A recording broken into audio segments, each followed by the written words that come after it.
Great movie about spice. It was a really good film about spice.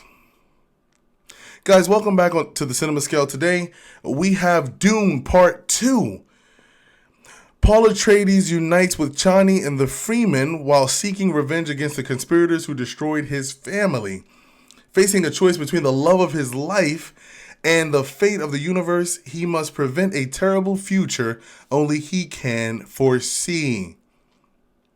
Dune Part 2 takes place directly after Part 1. So if you haven't seen Part 1, you're going to need to see Part 1 before seeing the second part of this film. The film starts right after the last scene of the first film. In this film, Paul is striving to find his place in this coming-of-age story centering on his particular life.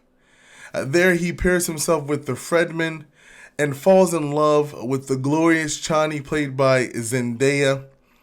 The interesting thing about this movie is it takes you step by step through this character's journey and development. It is 2 hours and 46 minutes, and so at a runtime that long, it can be easy to get lost in the film.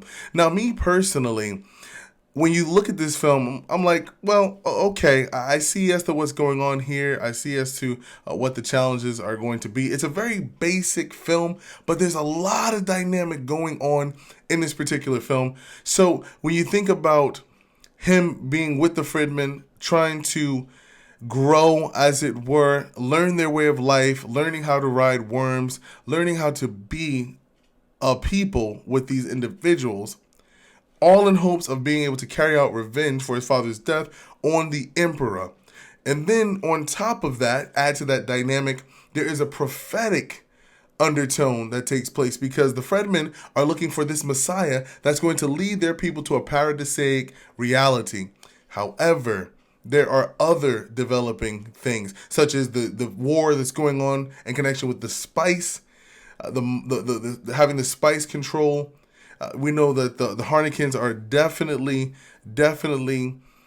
motivated to maintain control over this spice. And then there is a lot of twists and turns in this film.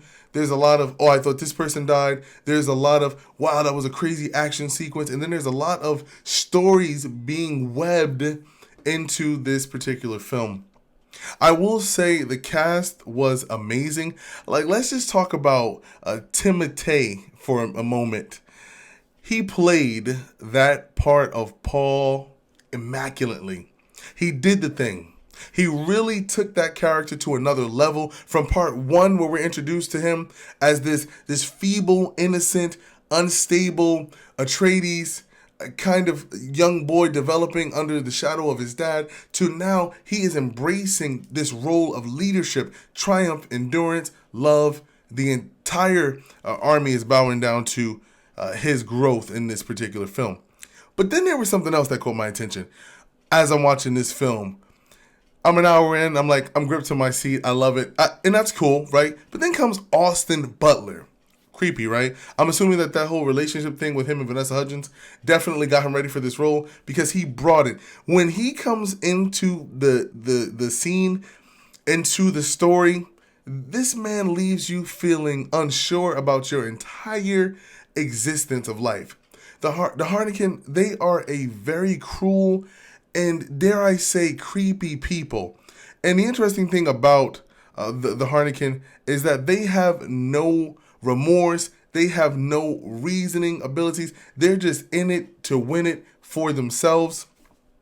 And that's what makes his character all the more gruesome. There's not much rhyme or reason to his character other than the fact that he wants to uphold the family name and wants chaos to ensue. Now, with a movie that has a runtime of 2 hours and 46 minutes, it can be difficult to squeeze certain characters into the film. For example, Christopher Walken, he was in the movie. He didn't do his usual voice, but he was in this movie sporadically throughout the film. You're going to see different tidbits of him throughout this entire film. You're going to get a developing storyline from what happened with the first movie to this movie based on that character, because in the first movie, we didn't get to see any Emperor. So now, in this particular film, you get that character development. You get to see how this person is adding to the story.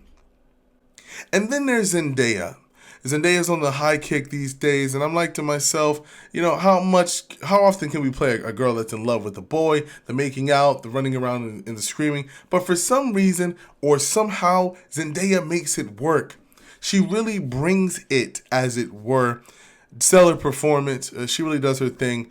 There's no gripe with Zendaya's character. Even though there's a lot going on in this movie, you still don't miss those key element points. There are some times where you don't understand what in the world they're saying, but once you iron out all of that shady dialogue or that whispered dialogue, then you're able to say, okay, I kind of get where we're going with this. A coming of age story, a love story. We're building the character of Paul and Chani through this prophetic undertone based on the worlds and surroundings that they live in. There's definitely a uniqueness to this film because it's not your average story told the same way. It's a very, very similar story, but told in a very extraordinary way. This movie does not end with closure. So if you're expecting closure from this film, you are not going to get closure from this film. It ends abruptly with a setup for a part 3. No end credits at the end of the movie, but it definitely will set you up for something else to come. The story is not complete, guys. Very, very, very well done. Dune Part 2. Let me know what you guys think in the comments. Let me know how you guys felt about this movie. Did this story impact your life? Did this story make you feel better about yourself? Let me know in the comment box, and we'll catch you guys on the next review. Love you. Peace out.